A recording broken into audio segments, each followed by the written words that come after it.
कृषि मंत्रालय की तरफ से दी गई जानकारी के अनुसार सूखे की वजह से अब तक करीब 3 लाख हेक्टेयर मक्का और करीब सूरजमुखी की खेती बर्बाद हो चुकी है और सिर्फ इन 2 फसलों से ही किसानों को अरबों का नुकसान हो चुका है। The United Nations Convention to Combat Desertification recently tabled the Drought in Numbers 2022 report. It said that many parts of India fall under the list of regions that are vulnerable to drought. Approximately 55 million people across the globe are already directly affected by droughts annually. Hello and welcome to All Indians Matter. I am Ashraf Engineer. The Indian monsoon has officially ended with the country recording above normal rainfall. That's 6% more than the long-term average. So why then are we seeing drought-like conditions in some states and a drop in agriculture output in others? This is because the monsoon had a skewed distribution in the crucial July-August period, resulting in significant rain deficits in the northern Gangetic plain. This resulted in a roughly 1% decrease in overall acreage of the kharif or summer crop compared to last year. Drought conditions in at least 6 states reduced the crop acreage there too. These states included crucial agricultural ones such as Uttar Pradesh, Bihar and Jharkhand. The overall acreage was down by close to 5% in paddy areas and there was a decrease in pulse and oilseed sowing too. In a time of unchecked inflation, a fall in output isn't good news. It would mean that soaring food prices would rise further and that farm incomes would drop, adding to the already crippling and widespread rural distress. All Indians matter.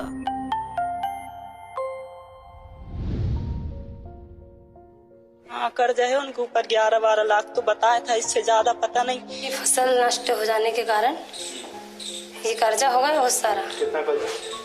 10-12 lakh का। इस कारण ये खुदकुशी कर ली। India is not a well-irrigated country, so the monsoon is critical for food output and security. It is said that 68% of India's crop area is rain-fed, and of the 40 million hectares of rice farms, only 60% are irrigated. The monsoon accounts for 75% of India's annual rainfall and is vital for farmers. However, its uneven distribution this year has impacted paddy, coarse cereals, pulses, oilseeds, cotton, and soybean production. September end data shows that the kharif sown area was 0.8% less than a year ago at 110.2 million hectares. The decrease was greater for paddy due to rain deficits, as I said earlier, in Uttar Pradesh, Bihar, Jharkhand, and West Bengal. Conversely, the surplus rain in September delayed paddy harvesting in the north but added to the sown acreage in the south in Karnataka, Telangana, and Tamil Nadu. Overall, the area under paddy was 4.7% less than a year ago at 40.2 million hectares. This means that India's rice production, 104.99 million tons, is expected to shrink by 6% from a year ago, according to an estimate by the Agriculture Ministry. Overall, kharif food grain output is estimated to decline by 4% to 149.2 million tons. The good news is that the surplus rain has ensured sufficient moisture for the Rabi or winter sowing season. This is because the lingering monsoon keeps the soil moist and tops up reservoirs. Agriculture is important because it supports half of India's population and accounts for 15% of the economy. The potential double whammy comes in the form of the October rain, which could damage crops such as rice, pulses, cotton, and soybean. It may also delay wheat planting. You've already experienced the result of the fall in output in the form of higher prices, and the government could be forced to limit or ban food exports, just as it did with wheat after promising to supply the world in the summer. This isn't the first erratic monsoon. India has been witnessing them for the past few years, and that's raising concerns about agricultural output and food security. The most prominent feature of the erratic monsoon is the rising intensity of rain at the end of the season and that the end is prolonged. Scientists have long warned about the impact of climate change, especially extreme weather events, on food output.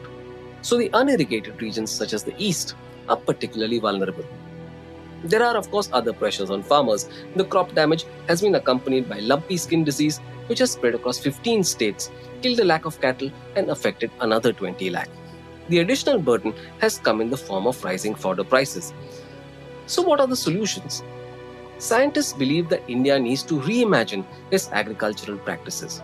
The change in rain patterns, droughts, and extreme heat should make India switch from mono to multi-cropping systems. Monocropping is planting the same crop in the field through all the growing seasons. Multi-cropping is growing 2 or more crops on the land during the year. Monoculture tends to kill the nutrients in the soil, inhibiting healthy crops. With climate change expected to intensify, India must create adequate demand and supply of indigenous grains, vegetables, and fruits. It's more sustainable and less risky. A supply chain that enables consumers to buy directly from farmers would cut out rapacious middlemen, raise farm income, and lower fruit prices drastically. There is also a need to move to sustainable methods of rice cultivation to improve water use and make farmers more adaptable to the changing weather. Unfortunately, there doesn't seem to be any urgency on the part of the government on these fronts. India also needs to improve weather forecasting. You could argue that weather predictions have improved over the years, but location level accuracy is not great. Recently, the Indian Meteorological Department admitted that it failed to accurately forecast the extent of deficiency in key rice growing areas in Uttar Pradesh, Bihar, Jharkhand, and West Bengal. Fixing Indian agriculture and factoring in the weather is, of course, a complex task, but it's a no-brainer that there should be a shift in cropping patterns away from water-intensive crops like paddy. This should be complemented by a strengthening of the procurement policy and boosting farmer incomes through crop diversification from staple cereals to high-value crops. Last and perhaps most important, India needs to build more irrigation facilities to ensure farmers are not held hostage by the erratic monsoon. The urgency can't be emphasized enough. Thank you all for listening. Please visit allindiansmatter.in, that's ALLINDIANSMATTER.in for more columns and audio podcasts. You can follow me on Twitter at Ashraf Engineer, that's ASHRAFENGINER, and All Indians Count, that's ALLINDIANSCOUNT. Search for the All Indians Matter page on Facebook. On Instagram, the handle is All Indians Matter. Email me at editor@allindiansmatter.in. Catch you again soon.